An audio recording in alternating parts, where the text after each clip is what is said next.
Hello everyone, welcome to our channel. आज की video में हम बात करेंगे डॉक्टर भीमराव अंबेडकर यूनिवर्सिटी आगरा के बारे में। देखिए, ये doctor Bhimrao Ambedkar university Paliwal park का जो कैंपस है उसकी फ़ोटो है।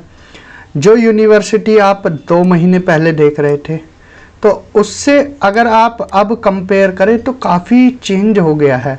चाहे आप पालीवाल पार्क की बात करें, ठीक है, चाहे आप खंडारी कैंपस की बात करें, तो अब यूनिवर्सिटी को जब आप देखते हो तो एक अलग ही वाइब्स आती हैं। ठीक है, तो यूनिवर्सिटी का अब इंफ्रास्ट्रक्चर काफ़ी अच्छा हो गया है।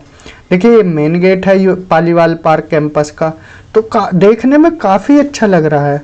अगर आप एंट्री लोगे, ये गेट नंबर 2 है, चाहे गेट नंबर 3 देखोगे या बिल्डिंग देखोगे, आसपास की सफाई देखोगे, या फिर आप खंडारी कैंपस भी देखोगे, तो खंडारी कैंपस का जब आप नाइट व्यू देखोगे तो देखने में अपने आप में अच्छा लग रहा है। ठीक है, तो यूनिवर्सिटी के बारे में जो धारणा थी वो थोड़ा बदलती हुई दिखाई दे रही है।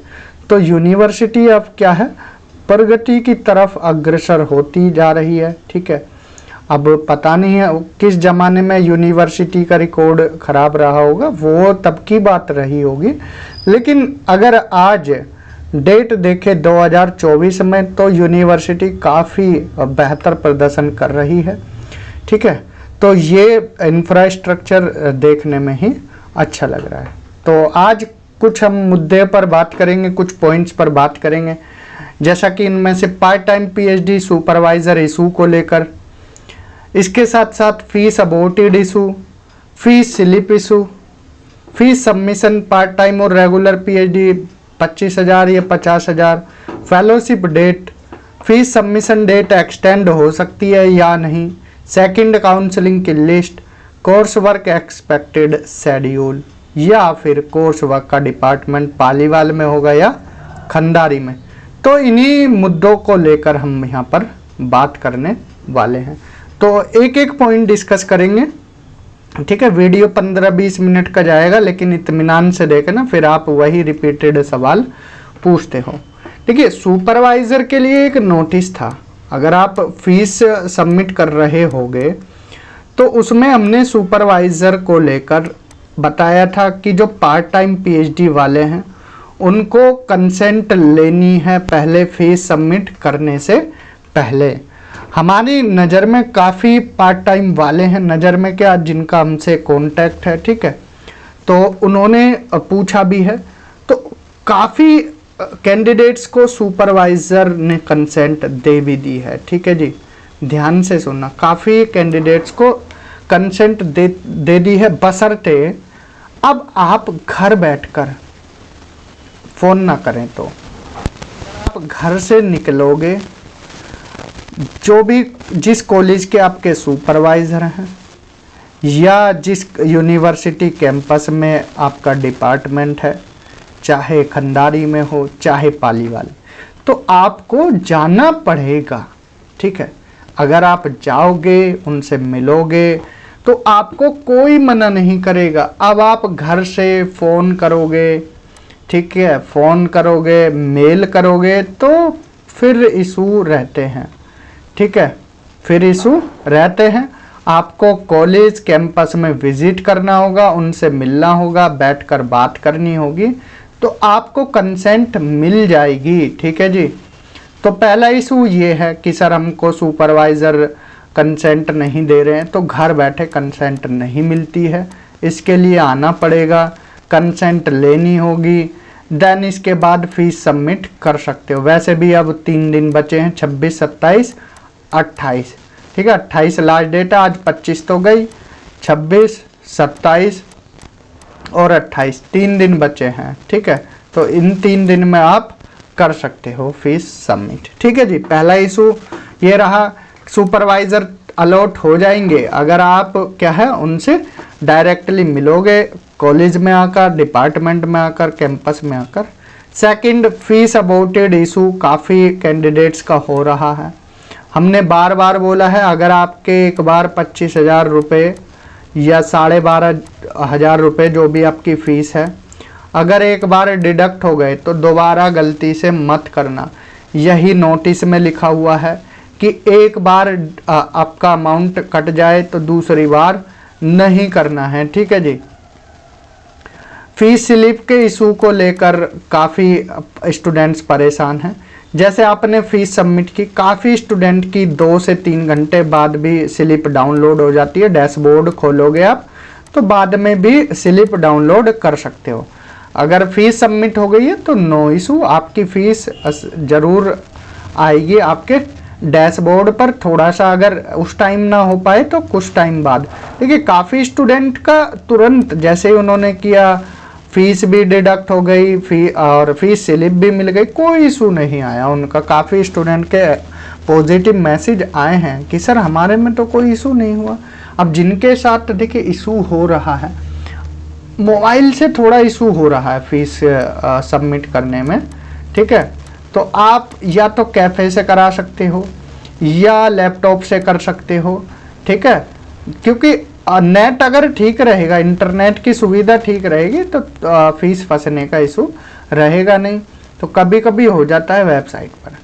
तो अबाउटेड का इशू किस किस के साथ है कमेंट सेक्शन में लिख सकते हैं। किस किस की फीस सक्सेसफुली यहाँ पर सबमिट हो गई है और स्लिप भी डाउनलोड हो गई है वो भी बता सकते हैं। एक यहाँ पर क्या है कि एक दूसरे का पता लग जाएगा कि किसकी स्लिप डाउनलोड हो गई, किसकी फीस ईजिली सबमिट हो गई, किसके साथ इशू है। जिनके साथ इशू है तो वो यहाँ पर अपने कमेंट लिख सकते हैं, ठीक है। सुपरवाइज़र का इशू किस किस के साथ है, किन किन को पार्ट टाइम वालों को सुपरवाइज़र ने कंसेंट दे दिया वो भी लिख सकते हैं। 3 issue, part time PhD supervisor issue, fees aborted issue, fees slip का मुद्दा है, ठीक है। ये 3 मुद्दों में जिनको भी दिक्कत है कमेंट सेक्शन में लिख सकते हैं। जिनका सक्सेसफुली तीनों काम हो गए वो भी लिख सकते हैं अपने मुद्दे को कि हमारा ये बचा है, ये हो गया है। तो आप चाहे एक पर्सन 5 कमेंट भी करेगा चलेगा, ठीक है, कर सकते हो। फिर 4th वन है फीस सबमिशन। इसको लेकर काफ़ी इशू था, हालांकि हमने एक वीडियो में ये बताया भी था कि पार्ट टाइम हो या रेगुलर मोड हो, सबकी फ़ीस जो जनरल ओबीसी कैटेगरी के हैं उनकी 25,000 फीस, और जो SC ST के हैं PH कैटेगरी के 12.5, तो 50,000 फीस किसी की नहीं जाएगी। वो डबल का इशू है, वो बाद में है जब आपका प्री PhD कोर्स वर्क पूरा हो जाएगा, ठीक है जी। तो अपनी कैटेगरी के हिसाब से यहाँ फीस सबमिट कर सकते हो, तो चाहे रेगुलर हो पार्ट टाइम हो सबकी फ़ीस यहाँ इक्वल है, ठीक है जी। चौथा मुद्दा भी सोल्व। 5वां मुद्दा है फेलोशिप डेट को लेकर परेशान बच्चे पता नहीं क्यों हो रहे हैं। उनको बार बार हमने बोला है फिर भी परेशान है, पता नहीं है तो उनको हमारी लैंग्वेज समझ नहीं आती हो, हिंदी समझ ना आती हो, ठीक है, उनको कोई और भाषा समझ में आती हो। हमने सीधा बोला था जिस दिन आप फीस भरो उस दिन से काउंट होगी, ये नहीं कि मिल जाएगी तुरंत आपको। आपने फीस सबमिट की तुरंत पैसे खटाखट आपके अकाउंट में आने स्टार्ट हो जाएंगे, ठीक है। एक प्रोसीजर होता है, एक प्रोसेस होती है, उस प्रोसेस को आपको फॉलो करना पड़ेगा, ठीक है। अभी ऐसा नहीं है आप बैंक कौन सा क्या करें कैसे करें, अरे भाई रुक जाओ, कोर्स वर्क के टाइम में सब कुछ होगा, ठीक है। अभी आपने फीस भर दी है तो जिनका JRF या अदर फेलोशिप है तो जिस दिन से फीस भरी, हमारे टाइम पर तो उस दिन से लागू हो गई थी। आपके टाइम पर कोई रूल बदल जाए तो ये मत बोलना कि सर आपने तो ऐसे बोला था। देखिए रूल चेंज करना यूनिवर्सिटी के हाथ में है, ठीक है। हम आपको बेस 2021-22 सेशन के बेस पर सारी बातें बताते हैं, ठीक है। तो इसलिए ऐसा मत बोलना कि सर आप तो ये बोल रहे थे और हो ऐसे गया, ठीक है। तो जो रूल चेंज होते हैं वो यूनिवर्सिटी की तरफ से होते हैं, चाहे कोई भी रूल हो, ठीक है। तो फेलोशिप डेट, आपकी फेलोशिप कोर्स वर्क में जब आओगे डॉक्यूमेंट्स तब से लगेंगे, फिर रिसर्च डिपार्टमेंट जाओगे, एक पूरा प्रोसेस चलेगा, ठीक है। अब 6वां मुद्दा है कि sir fees submission date extend हो सकती है या नहीं। अब इस पर देखिए अगर बोला हमने एक्सटेंड हो जाएगी और नहीं हुई तो आप तो हमें पकड़ोगे ना, सर आप तो बोले एक्सटेंड हो जाएगी नहीं हुई, सर हमारा तो एडमिशन नहीं हुआ, अब क्या करें सर। आते हैं ऐसे स्टूडेंट, ठीक है। अब हमने बोली एक्सटेंड नहीं होगी फीस, सर आपकी वजह से जल्दबाजी में फीस कर दी हमने, मीन्स उनको ठिकरा फोड़ना होता है, ठीक है, उनको दूसरे को ब्लेम करना होता है, बस बहाना मिल जाए, ठीक है। तो इसलिए हम सख्ता वर्ड यहाँ यूज करेंगे, ना कि एक्सटेंड हो जाएगी या नहीं हो जाएगी, वो शब्दों को हम साइड रखते हैं। फीस सबमिशन डेट एक्सटेंड हो सकती है, ठीक है, चांसेस हैं, प्रोबेबिलिटी है। अब हम ये नहीं कहते कि 100% एक्सटेंड ही होगी।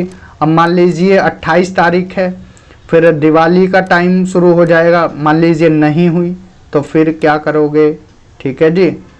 तो एक्सटेंड हो सकती है क्योंकि फीस काफ़ी कैंडिडेट्स की फंस रही है, तो इस वजह से डेट एक्सटेंड हो जाएगी, हो सकती है, ठीक है, हम ये नहीं कह रहे हो जाएगी, हो सकती है, लेकिन आप कोशिश करना कल परसों में अपनी फ़ीस सबमिट कर दें। 26, 27 और 28 इन 3 डेट में से किसी भी डेट में आप कर दीजिए अपनी फ़ीस सबमिट और अपना एडमिशन सिक्योर कर लीजिए।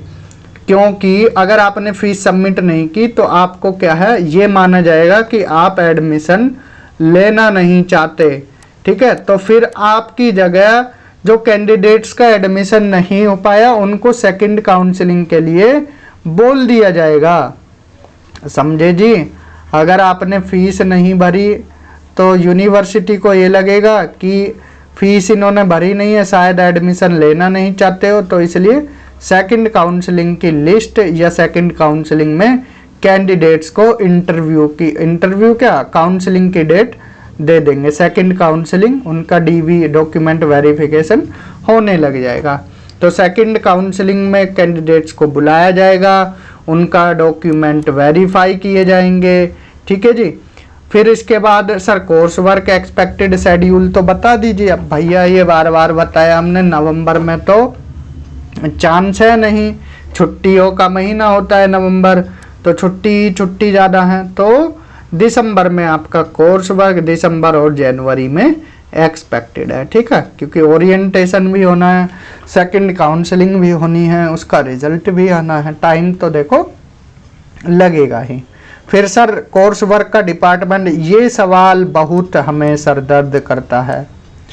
ये सवाल इसलिए सरदर्द करता है क्योंकि सर हमको रूम लेना है, सर अभी आ जाएं, सर कब आ जाएं। देखिए भाई ये थोड़ा आप देख लीजिए, रूम हम नहीं दिलवा पाएंगे, ना ही हम आपके साथ घूम पाएंगे, क्योंकि 1000 बच्चों के साथ हम कैसे घूम पाएंगे, 1000 प्लस ही बच्चे हैं, या मान लीजिए 1000 प्लस नहीं है तो 700 प्लस बच्चे ही हैं, उनके साथ हम कैसे घूम पाएंगे, ठीक है।